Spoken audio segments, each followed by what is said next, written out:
سلام تعنا هبلنا خبرات تخطاتل تهورن بريس ميديا حصرت زيناتات ناي زعلت حجنا لكم مصينا لنا اسكع مودعتا مدونا مسانا خصونحنا عدمنا بر استاتهم تنفلم منغستي ኢትዮጵያ ኣብ ልዕሊ ትግራይ ዘንበሮ ዕጽዋ በጀትን መሃያን ብቁልጡፍ ንኽፈትሕ ጻውዒት ቀሪቡ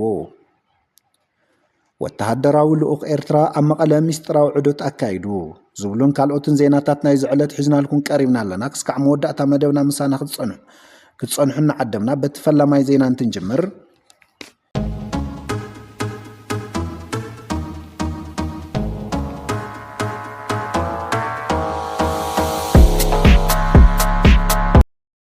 ኢትዮጵያ ኣብ ልዕሊ ትግራይ ዘንበረቶ በጀት መሃያ ናይ ምዕጻው ስጉምቲ ጥሕሰት መሰል ህፃናትን መቐጸልታ እቲ ጆኖሳይድን ይኽብል ምክትል ጊዜያዊ ምሕዳር ትግራይ ኣይተኣማኒ ኢለ ሰፋ ኸሲሱ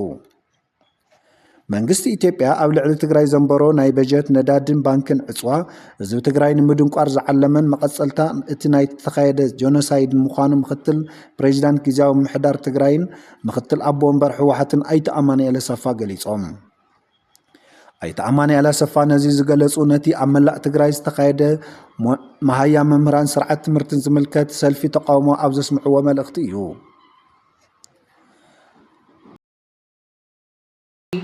ተምሃሮን ዝኸበርኩም ማሕበረሰብ ትምህርቲ ትግራይ በዚ ዕለት መሰል ተምሃሮን መምህራንን ይከበር ኣብ ዝብል ሰልፊ ንጊዜያዊ ምምሕዳር ብምውካል ሕታኹም ንምስማዕ ደገፍና ንምግላጽ ኣብ ማእኸልኩም ስለ ዝተረኸብኩ ክብሪ ይስምዓኒ ኣብ ዝሓለፉ ዓመታት መንግስቲ ኢትዮጵያ ኣብ ልዕሊ ህዝቢ ትግራይ ጆኖሳይድ ኣዊጁ ዝፈጸሞም በደላት መቑፀር የብሎምን ስርዓተ ትምህርቲ ትግራይ ኣካል እዚ ጆኖሳይዳዊ ጉድኣት ኮይኑ ብዙሕ በሰላ ዓሪፍዎ እዩ ድሕሪ ስምምዕ ፕሪቶርያ ስርዓተ ትምህርቲ ትግራይ ምስ መላእ ማሕበረሰብ ዓለም ምስ ህዝቢ ትግራይን ለገስቲ ኣካላትን ብምትሕብባር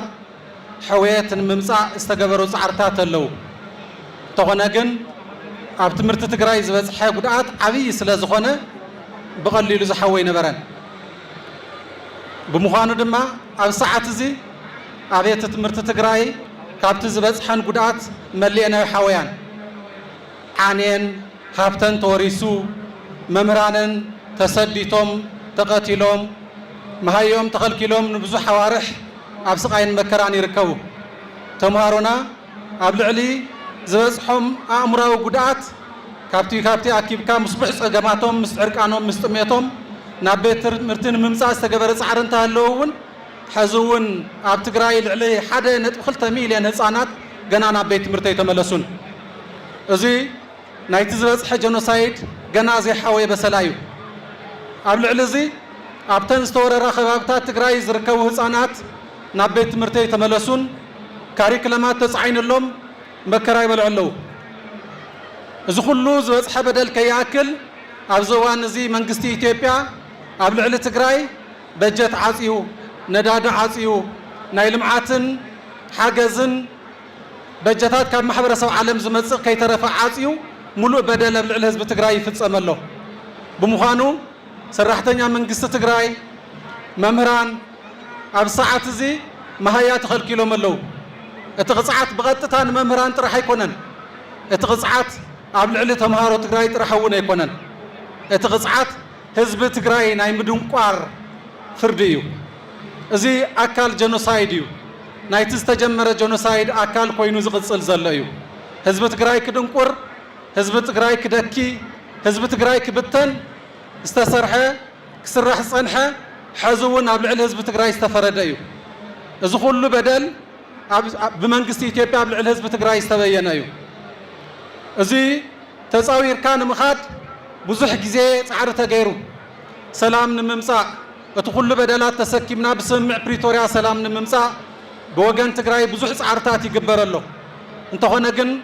ብመንግስቲ ኢትዮጵያ ፀማም እዝኒ ተዋሂቡ ኣብ ልዕሊ በደል እናተፈፀመ ህዝቢ ትግራይ ካብ ኢትዮጵያ ተደፊኡ ካብ ኢትዮጵያ ብሓይሊ ተደፊኡ ክወፅእ ብዙሕ ፃዕሪ ይግበር ኣሎ ስለዚ እዚ ኩሉ ፀገማት ኣብ ልዕሊ ህዝቢ ትግራይ ዝፍፀም ዘሎ ፀገማት ብልመና ብምሕፅንታ ዝኸውን ዘይምዃኑ ንርኢ ኣለና ኣብ ኢትዮጵያ ንዘመናት ኣብ ልዕሊ ህዝቢ ትግራይ ዝተበየነ ሕዚ እውን ብመንግስቲ ኢትዮጵያ ብስርዓት ብልጽግና ይቕጽል ኣሎ ለዚ መምህራን ተምሃሮ ህዝቢ ትግራይ ነዚ እዋን እዚ ብዝግባእ ተረዲእና ሓቢርና ሓድነትና ጠናኺርና ነዚ ኩነታት ክንሰግሮ ኣብ ዝግበአሉ ምዕራፍ ኢና ዘለና ኣብ ከምዚ ዝበለ እዋን ኢና ዘለና ስለዚ ማሕበረሰብ ዓለም ዝምልከተኩም ኣካላት ኩሉ ኣብ ልዕሊ ትግራይ ዝበፅሕ ዘሎ በደል ምስ ህዝቢ ትግራይ ኮይንኩም ክተኽብሩ ፃውዒትና ነቕርብ ማሕበረሰብ ዓለም እውን ማለት ኣብ ሕግታት ዓለም ንህፃናት ዝተቐመጡ መሰላት ኢትዮጵያ ፈሪማቶ እያ ኣብ ሕገ መንግስታዊ ነቕሚጣቶ እያ እዚ ፖለቲካዊ ይኹን ካሊእ ነገር የብሉን ኣብ ኢትዮጵያ ዝተፈላለዩ ከባቢታት ውግእ ኣሎ ኩናት ኣሎ እንተኾነ ግን ህዝቢ ብበጀት እንትቕፃዕ ተምሃሮ ብበጀት እንትቕፅዑ መምህራን ብምሃያ እንትቕፅዑ ይረአናን እዚ ኣብ ትግራይ ጥራሕ ይግበር ኣሎ ምክንያቱ ህዝቢ ትግራይ ከም ፀላእ ተፈሪጁ ኣብዛ ዓዲ ንነዊሕ ዝበለ እዋናት በደላት ይበፅሕ ኣሎ ማሕበረሰብ ዓለም እውን ነዚ በደል እዚ ተገንዚቡ መንግስቲ ኢትዮጵያ ኣደብ ክገብር ፅዕንቶታት ክዕርፍ ይግባእ ንሕና እውን ከም ህዝቢ ሓድነትና ስጢምና እዞም በደላት እዚኣቶም ኣደብ ክግበረሎም ናብ ስርዓት ከኣትዉ ብሓድነት ክንቃለስ ይግበአና ስለዚ ጊዜያዊ ምምሕዳር ትግራይ ኣብ ልዕሊ መንግስቲ ሰራሕተኛታት ኣብ ልዕሊ መምህራን ኣብ ልዕሊ ተምሃሮ ኣብ ልዕሊ ኩሉ ማሕበረሰብ ትግራይ ዝበፅሕ ዘሎ በደል ንምቕንጣጥ ምስ ህዝቢ ኮይኑ እኹል ቃልሲ ከም ዝገብር ዝፀገም ክፍታሕ ዝግባእ ፃዕሪ ከም ዝገብር በዚ ኣጋጣሚ እዚ መልእኽተይ ክመሓላለፍ ይደሊ የቐኒየለይ ኣብ መወዳእታ ኣይተ ኣማኒኤል ማሕበረሰብ ዓለም ኢትዮጵያ ንዝፈረመቶ ሕግታት ክትኽበርን ኣብ ልዕሊ ህዝቢ ትግራይ ዝፍፀም ዘሎ በደል ንክለዓልን ኣብ ልዕሊ መንግስቲ ኢትዮጵያ ኣድላይ ፀቕጢ ንክገብሩን ፃውዒት ኣቕሪቦም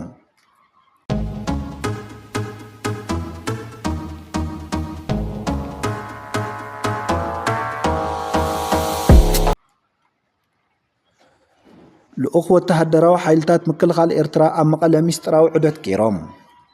ኣብ መወዳእታ ወርሒ ለካቲት ብብርጋዴር ጀነራል ኢዮብ ፍስሓየ ዝተመርሐ ንእስሉ ጉጅለ ወተሃደራዊ ሓይልታት ምክልኻል ኤርትራ ናብ መቐለ ከም ዝተጓዓዘ ተገሊጹ እቲ ልኡኽ ናብ ርእሰ ከተማ ክልል ትግራይ ዝኾነት ከተማ መቐለ ዝተጓዓዘ ምስ ሓላፊ ቢሮ ሰላምን ፀጥታን እቲ ክልል ዝኾነ ጀነራል ፍስሓ ኪዳኑ ፍስሓ ማንጁስ ንምርካብ ምዃኑ ፓትሪክ ሃይኒሺ ንፀብፃብ ኣፍሪካን ኢንተለጀንስ ብምጥቃስ ኣብ ማሕበራዊ መርበብ ኤክስ ሓቢሩ እዚ ኣብ መንጎ ላዕለዎት ወተሃደራዊ መኮንናት ኤርትራን ትግራይን ዝተገበረ ርክብ ብተወሳኺ ዑደት ናብቶም ልኡኻትን ኣብቲ ዞባ ፖለቲካ ቀርኒ ኣፍሪካ ሓዱሽ ምዕባለ ክኸውን ከም ዝኽእል ይግመት ቅድም ክብል ኣዛዚ ሓይሊ ሰላም ትግራይ ዝኾነ ብርጋዴር ጀነራል ገብረ እግዚኣብሔር በየነ ወዳን ጥሩ ምግበ ናብ ኣስመራ ክንደይ ግዜ ተመላሊሱ ብዙሕ ግዜ ይኸይዱ ብምባል ዝኸስስ ዝነበረ እንትኸውን እዚ ሎማዓንቲ ብኣፍሪካን ኢንተለጀንስ ዝወፀ ፀብፃብ ነቲ በቲ ኣዛዚ ሓይሊ ሰላም ትግራይ ዝቐርብ ዝነበረ ክሲ ኣጠናኺርዎ ክብሉ ብዙሓት ተጋሩ ኣብ ማሕበራዊ ሚድያ መካትዕ ሓሳብ ኮይኑ ውዒሉ ክቡራት ተኸታተልቲ ሆርን ፕረስ ሚድያ ንሎሚ ዘዳለናልኩም ሓፀርቲ ዜናታት እዚኦም ነይሮም እዚ ኣብ ትግራይ ዝካየድ ዘሎ ናይ በጀትን መሃያን ዕፅዋ ከምኡ እውን እቲ ድንገታዊ ናይ ኤርትራ ወተሃደራዊ ልኡኽ ናብ መቐለ ዘካየዶ ሚስጥራዊ ዑደት ኣብቲ ዞባ ንዘሎ ሰላምን ፀጥታን እንታይ ዓይነት ፅልዋ ክህልዎ ይኽእል ርኢቶኹም ኣብ ኮሜንት ኣካፍሉና እዚ ሓበሬታ ንኩሉ ንክባፃሕ ነዚ ቪድዮ ላይክ ብምግባር ንኻልኦት ድማ ሼር ብምግባር ኣካፍልዎ ሓድሽትን ዝኾንኩም ድማ ሳብስክራይብ ብምግባር ቤተሰብ ሆርን ፕረስ ሚድያ ሁኑ ስለዝተኸታተልኩምና ካብ ልቢ ነመስግን ሰላም